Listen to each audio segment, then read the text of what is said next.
नमस्कार। आज हम भारत के जो नागरिक लोग रहते हैं, बहुत सारे लोग बीपीएल कैटेगरी के अंतर्गत में रहते हैं।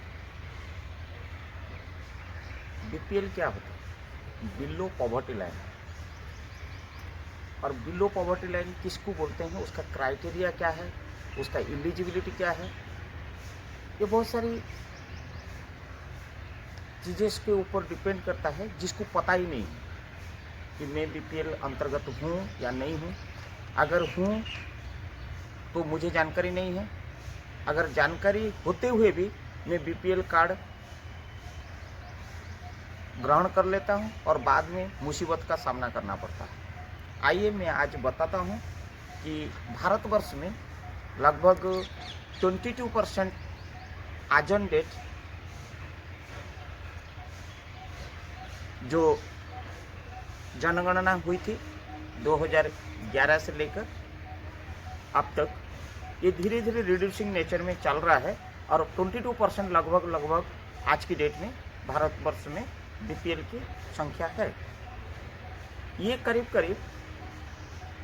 2004 और 5 के आसपास में ये 37.2% करीब बीपीएल धारी थे सारा भारतवर्ष में। अब इन लोग की रहन सहन, खान पान, इनकम, एक्सपेंडिचर्स, ट्रांसपोर्टेशंस, एजुकेशंस लेवल धीरे धीरे जैसे एलिवेशन हो रहा है, ऐसे ऐसे हमारा देश में बीपीएल की जो संख्या परसेंटेज जो है घट रहा है, माने रिड्यूस हो रहा है। ये अच्छा सिम्टम है देश के लिए। आइए उस कैटेगरी में क्या क्या होता है, क्राइटेरिया मैं वो बताऊंगा, ताकि कि आप स्वयं डिसाइड कर पाओगे मैं बीपीएल धारी बन पाऊंगा या नहीं बन पाऊंगा, बन पाऊंगी या नहीं बन पाऊंगी। ये जो एक कमिटी है, ये निर्धारित किया है बीपीएल कैटेगरी को सर्टिफाइड करने के लिए कि एक व्यक्ति या एक परिवार बीपीएल धारी बन पाएगा या नहीं बन पाएगा। पहला तो ये है, अगर कोई व्यक्ति रूरल एरिया में पर डे, मैं जो बोल रहा हूँ पर डे 27 रुपया अगर वो एक्सपेंसेस करता है किसी भी दिशा में, चाहे फूड हो, हेल्थ हो, एजुकेशन हो, ट्रांसपोर्टेशन हो या अदर अलाइड्स में किसी इलेक्ट्रिसिटी बिल हो, अगर वो 27 रुपया रूरल एरिया का व्यक्ति होते हुए खर्चा करता है, तब विद इन दैट, मतलब 27 रुपया बिलो या 27 रुपया अगर वो खर्चा करता है, तब वो बीपीएल धारी है। सिमिलरली अगर वो व्यक्ति आपकी शहर में रहता है, अर्बन में रहता है, तो उसको 33 रुपीज़ की एक्सपेंसेस का लिमिट रखा गया। अगर वो 33 रुपया और उसके नीचे वो पर डे खर्चा करता है, तब वो बीपीएल धारी बनेगा। खाली इतना में नहीं, उसकी एनुअल इनकम अप्रोक्सीमेटली 27,000 होनी चाहिए दोनों का पर एनम। ये हो गया इनकम की एक पैरामीटर। दूसरे पैरामीटर में जो बोलने जा रहा हूँ, बहुत इम्पोर्टेंट पैरामीटर है कि ये पैरामीटर जो है, आपको पता होगा आज ऑन डेट लगभग हमारा देश में 1000 मेल के अंदर में 943 लगभग फीमेल वास करते हैं। और ये जो पॉवर्टी लाइन से होता है, ये कितनी प्रकार पॉवर्टी है, ये जानना बड़ी जरूरी है। पहले ये जो पुअर है, हम जिसको पॉवर्टी बोलता है, दरिद्र जिसको बोलते हैं, वो कितनी प्रकार है वो जानना, फिर उसका क्राइटेरिया जानना, ये बहुत जरूरी है। आइए मैं पहला बताता हूँ, सिचुएशनल प्रॉपर्टी। वो सिचुएशनल प्रॉपर्टी क्या है? इंसान को, व्यक्ति को या कोई नागरिक को या कोई परिवार को एक सिचुएशन, जो परिस्थिति उसको दरिद्रता तरफ धकेल लेता है। जैसे कि अचानक एक नेचुरल कैलामिटी आ गया, डिजास्टर हो गया, या कोई व्यक्ति नौकरी करता है, अचानक नौकरी उसको टूट जाना, जॉबलेस हो जाना, अच्छा खासा संसार चल रहा है, डाइवर्स हो जाना, अचानक रोड एक्सीडेंट हो जाना, इल हेल्थ हो जाना, ये सारी जो है सिचुएशन पैदा करता है, क्योंकि अचानक उसकी जो इकोनॉमिकल सिस्टम है, जो बैलेंस है, वो डगमगा जाता है, वो दरिद्र के तरफ भाग जाता है। ये सिचुएशनल पॉवर्टी है। दूसरा है जेनरेशनल पॉवर्टी। 2 जनरेशन से उन लोगों दारिद्र का सामना करके आता है, ना घर है, ना ढंग का कपड़ा है, ना खाने के लिए रोटी एक तो है। जो बोलता है रोटी कपड़ा मकान, उनको 2 जनरेशन से नसीब नहीं हो रहा है। दूसरा का घर में काम करना, पेट पालना, कभी काम मिला तो मिला, नहीं मिला तो नहीं मिला, ऊपर में छप्पर नहीं है, सोने के लिए जमीन नहीं है, होमलेस टाइप की, जाजावर आज यहाँ सोया वहाँ रहा, और गांव में पड़े रहते हैं, कहीं सरकार का भूमि के ऊपर पड़े रहते हैं। ये है जेनरेशनल पॉवर्टी। ये क्लियर होना चाहिए। मैं बता देता हूँ, मैं जो बता रहा हूँ इसके ऊपर कोई और कैटेगरी नहीं होता है। तीसरा जो होता है ऑब्सोल्यूट पॉवर्टी।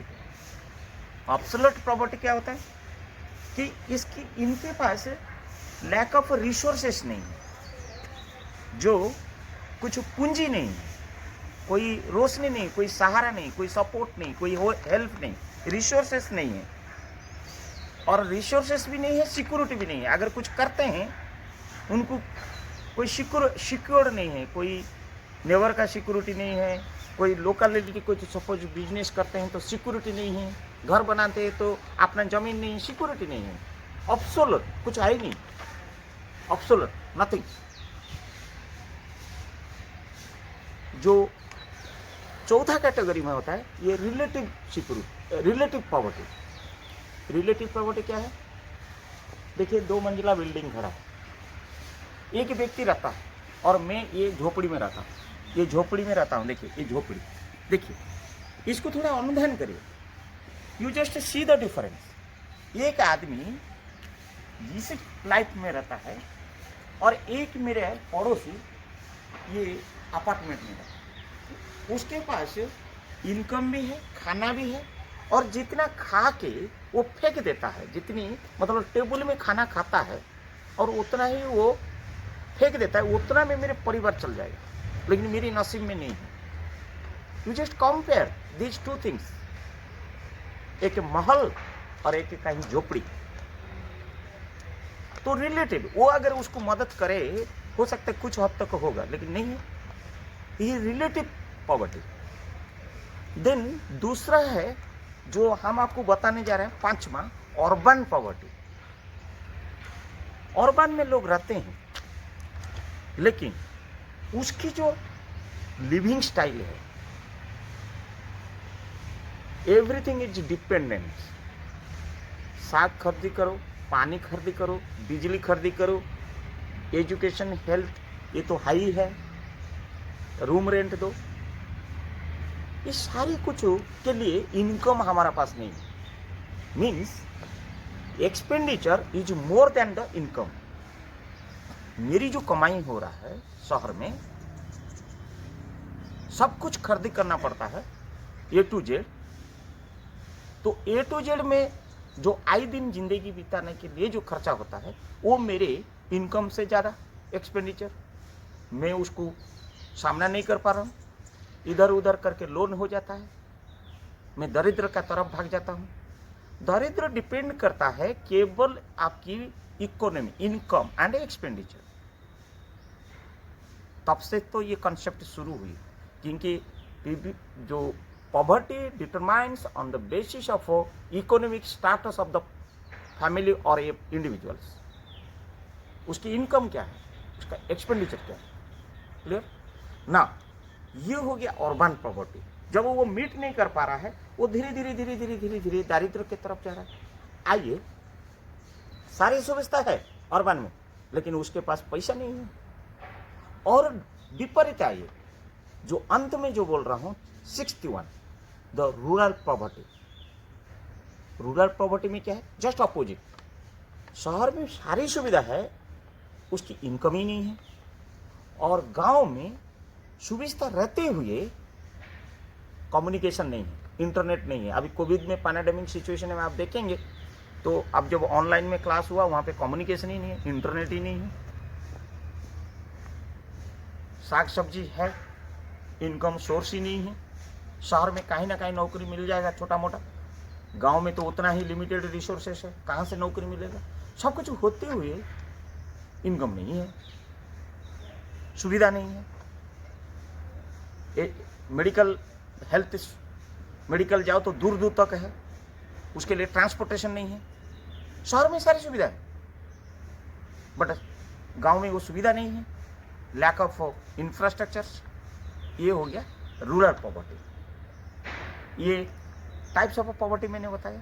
आइए उस बीच में जो बीपीएल आता है, बिलो पॉवर्टी लाइन्स में, वो एक लाइन पैरामीट्रिक एक न्यूमेरिकल फिगर दिया गया है, ये होना चाहिए।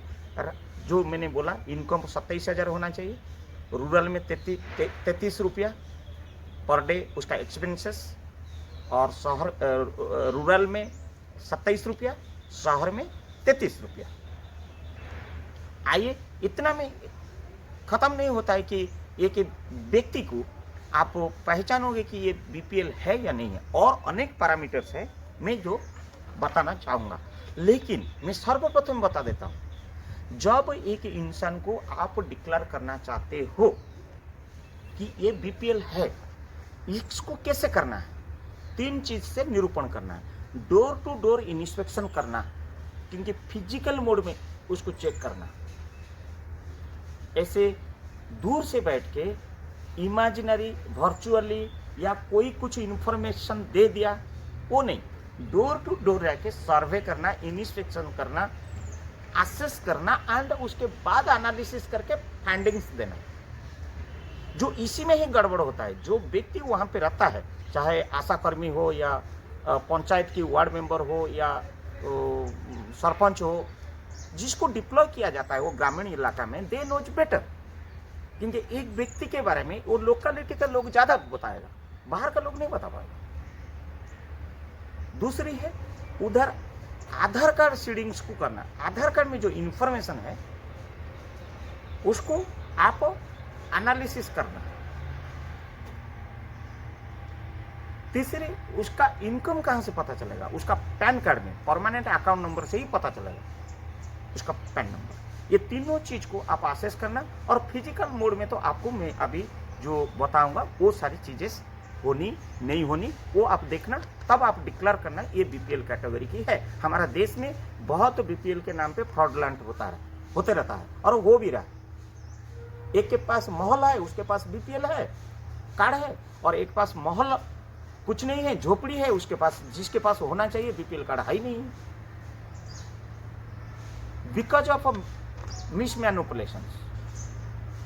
आइए मैं आपको बताता हूं कि एक व्यक्ति जो रूरल में है उसकी पर मंथ इनकम 6,400 होनी चाहिए। क्लियर? उससे अगर ज्यादा है, ही और सी और they are not entitled to avail the BPL card. Clear? जब अर्बन में वो व्यक्ति रहता है, कोई भी व्यक्ति, या शहर में जो रहता है कोई भी व्यक्ति या फैमिली, तो उसको 11,850 रुपया से अगर ज्यादा इनकम करता है, they are not entitled to avail the BPL card. Clear ना? अभी वो पैन कार्ड जैसे मैंने बोला, वो टैक्स पेयर नहीं होनी चाहिए, टैक्स पेयर नहीं होनी चाहिए। मीन्स टैक्स का नेट पेबल उसकी नहीं होना चाहिए। Net income should not be under fall the category of a tax, वो टैक्स पेयर नहीं होनी चाहिए। और कोई भी प्रकार का प्रत्यक्ष और परोक्ष रूप में गवर्नमेंट एम्प्लॉयज नहीं होनी चाहिए। वो कोई पब्लिक सेक्टर का, कोई अंडरटेकिंग का, कोई फाइनेंशियल इंस्टीट्यूशन का, या कोई ऑटोनोमस बॉडी का, या कोई बोर्ड का, कोई कोऑपरेटिव सोसाइटी का, कोई हॉस्पिटल का, कोई ऑटोनोमस बॉडी का, कोई एंटरप्राइज का, कोई मल्टीनेशनल कंपनी का, कोई इंडस्ट्री का, कोई एमएससी एमएसएमई सेक्टर का, रजिस्टर्ड सेक्टर का, वो एम्प्लॉय अगर है, he is not entitle under BPL category और he is not entitle to avail the BPL card. चाहे वो कोई भी अगर व्यक्ति परमानेंट एम्प्लॉय है कोऑपरेटिव सोसाइटी का या कोऑपरेटिव कोई भी ऑर्गेनाइजेशन का या कॉन्ट्रैक्चुअल एम्प्लॉयज है, also not entitle for the availing the BPL card. देखिए बहुत सारी पॉइंट्स हैं, बहुत सारी पॉइंट्स में ये पॉइंट्स को अगर आप ओवर एक्सीड करेंगे, ओवरव्यूमिलिंग करेंगे, देन आपका डाटा सही नहीं बनेगा। मैं बता रहा हूँ। नेक्स्ट, कोई भी डॉक्टर, कोई भी एडवोकेट प्रत्यक्ष एंड परोक्ष रूप में नौकरी करते हैं या उनका कोई क्लीनिंग वगैरह चलता है या कोई लॉ फर्म वगैरह चलता है, they are also not entitled, क्योंकि उनका source of income is more than the figure what I already told to you, 6,400 and 11,850 more हो जाता है। देन कोई बिजनेसमैन या कोई मर्चेंट्स बीपीएल कैटेगरी के दायरा में नहीं आता है। यस, छोटा दुकान चलेगा, जो सोर्स ऑफ इनकम उसकी उतना ही 6,400 के अंदर में, छोटा पान दुकान है, थोड़ा गुमटी में और कुछ करता रहता है, वो सब छोटे छोटे दुकान में चलेगा। But businessman and merchants are not entitled. कोई साइकिल का दुकान किया, कोई रिक्शा बनाने का किया, कोई बैलगाड़ी पुशकार्ट जो है वो भी हुआ, ठेला हुआ, वो छोटा मोटा दुकान जो इनकम दायरा में फिर रहे। मैं बता देता हूँ, इनकम दायरा में रहना चाहिए। सबसे बड़ा है जहां तक लैंड की बात आता है, जिस व्यक्ति के पास 3 हेक्टर जमीन, आई मीन 7.5 एकर्स लैंड है, he is not entitled to avail the BPL card. उसके पास अगर कोई व्हीकल है 100 सीसी अबव, पर्सनल व्हीकल, मैं बार बार बोल रहा हूँ, पर्सनल व्हीकल अगर 100 सीसी अबव इंजन कैपेसिटी की है, he is not entitled to avail the BPL card. Yes, यहाँ पे एक बात बता रहा हूँ, अगर उसके पास ऑटो रिक्शा है या ऑटो है, एक ऑटो या रिक्शा है, रिक्शा पुलर या ऑटो चलाने वाला, उसका इनकम उसी अंदर में आता है, वो रख सकता है, that is been, but personal vehicle will not consider. Clear ना? आइए, कोई भी व्यक्ति या नागरिक भारतवर्ष में कोई एडेड या अनएडेड में एम्प्लॉय नहीं होना चाहिए। कोई ऑर्गेनाइजेशन रहता है, एनजीओ वगैरह, एडेड या नॉन एडेड में नहीं होनी चाहिए। कोई भी कॉन्ट्रैक्टर, नोटिफाइड कॉन्ट्रैक्टर, ट्रेडर या फिर कोई कमीशन एजेंट्स जैसे LIC agents, Bajaj alliance agents और बहुत सारी एजेंट्स आजकल करते रहते हैं, MIS, पोस्टल एजेंट्स, ये सारी लोग not coming under category of BPL. मैं बहुत सारी चीज़ें इसीलिए बोल रहा हूँ, हमारा देश में जानकारी होना चाहिए। एक नागरिक के होने के नाते हम बीपीएल कैटेगरी में आते हैं, नहीं आते हैं, अगर आते हैं तो कौन कौन आते हैं, नहीं तो ये मिसलीडिंग हो जाता है। कोई भी व्यक्ति अपना घर से हाउस दे के रेंट, बिल्डिंग दे के रेंट या लैंड दे के रेंट इनकम करता है, they are not entitled to avail the BPL card.